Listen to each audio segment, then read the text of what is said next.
છે ને આપણે કચેરી મેં જાઉંગા આપણે સરસ મજાની હું સરસની વાર્તા કહીશ, તમારે શાંતિથી સાંભળવાની છે, બરાબર? ચાલો ચાલો હવે એક હતો ઉંદર, બરાબર? તે એકવાર તે ગામમાં જતો હતો. ત્યાં રસ્તા ઉપર તેને એક લુગડાનો કટકો મળ્યો. શું મળ્યું? લુગડાનો કટકો મળ્યો. આગળ ચાલ્યો ને ત્યાં દરજીની દુકાન આવી. દરજી સામે જોઈ તેને કહ્યું, અરે દરજી, આ લુગડાનો કટકો આ લુગડાની જરા ટોપી સીવી દે ને, કે સારી મજાની સીવજે હો. દરજીએ કહ્યું, એ કોણ છે વળી?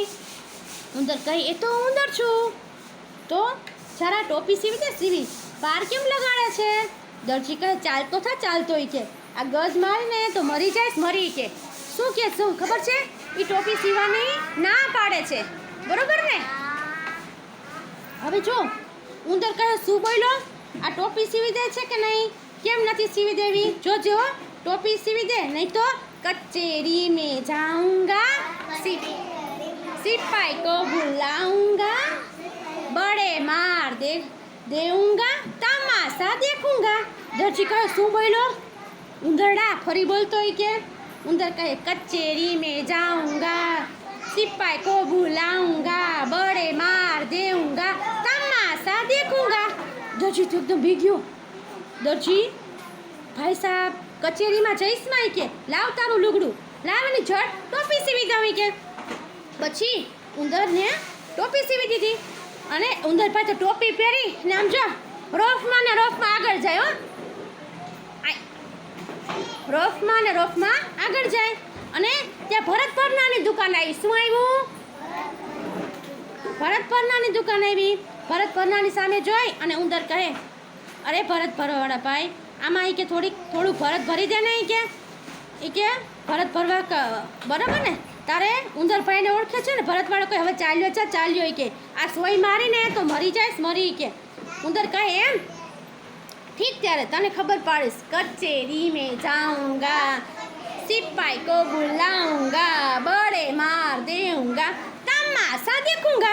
ભરતવાળો કહે, ભાઈ સાહેબ, કચેરીમાં જઈશ માં કે અને સિપાઈને બોલાવીશ માં કે લાવ ઝટ ભરત ભરી દો. પછી એને ભરત ભરી દીધું. પછી ઉંદર પાછો ટોપીને ભરત ભરાવી અને માથે આમ રાખીને રોફમાં ચાલ્યા આગળ જતા એક મોતીવાળાની દુકાન આવી. શું આવ્યું? હા, તો ત્યાં ઉંદરે મોતીવાળાની સામે જોઈ અને કહ્યું, શું કીધું? અરે એવું મોતીવાળા કે આ ટોપીમાં જરા મોતી ભરે છે.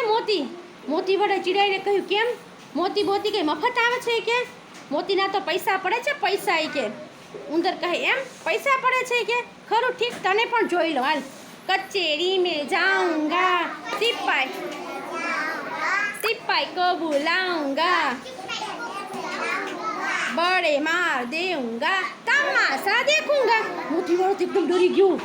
એકદમ બીક લાગી મોતીવાળાને. હું એ કે શું કીધું? અરે ભાઈ, કચેરીમાં જઈશ માં, સિપાઈને બોલાવીશ માં, હમણાં એ કેવું મોતી ભરી દઉં છું કે. પછી ઉંદરભાઈ તો મોતી ભરેલી ટોપી પહેરી અને ચાલ્યા. રસ્તા પર એક ડમરું છે. સાંભળો, રસ્તા પર કોણ હતું? ડમરું વેચવાવાળો હતો. કોણ હતું?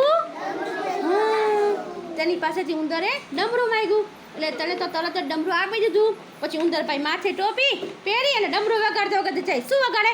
ડમ ડમ ડમાક, ડમ ડમ ડમાક, ડમ ડમ ડમાક. તા રાજાના મહેલ પાસે આગળ જઈને ઉંદરભાઈ જતા હતા ને તો રાજાએ જોયું. ઉંદરભાઈ કહે, ઉંદરભાઈ શું કે ખબર? રાજા કરતા મારી ટોપી સારી, રાજા કરતા મારી ટોપી સારી. રાજા કહે, આ વળી કોણ છે? કે ઉંદરડાની ટોપી મારાથી હારી હોય કોઈ દી? કે લઈ લો એની ટોપી. તો શું કીધું ખબર? તો વળી પાછળ ઉંદરભાઈ તો ડમરું વગાડ્યું, ડુમ ડુમ ડુમાક, બરાબર? રાજા ભિખારી મારી ટોપી લીધી, રાજા ભિખારી, ડુમ ડુમ ડુમાક, ડુમ ડુમ ડુમાક. પછી રાજા કહે, હું થોડો ભિખારી છું, દઈ દો એની ટોપી પાછી. તો પાછી ટોપી આપી દે ને તો ઉંદર કહે, રાજા મારાથી બીવે, ડુમ ડુમ ડુમાક, ડુમ ડુમ ડુમાક, ડુમ ડુમ ડુમાક, ડુમ ડુમ ડુમાક. પછી ઉંદરભાઈ તો ડમરું વગાડતા આગળ ચાલ્યા ગયા. અને શું થયું ખબર? પાછા ડુમ ડુમ ડુમાક વગાડતા જાય. ડુમ ડુમ ડુમાક, ડુમ ડુમ ડુમાક. ચાલો સરસ.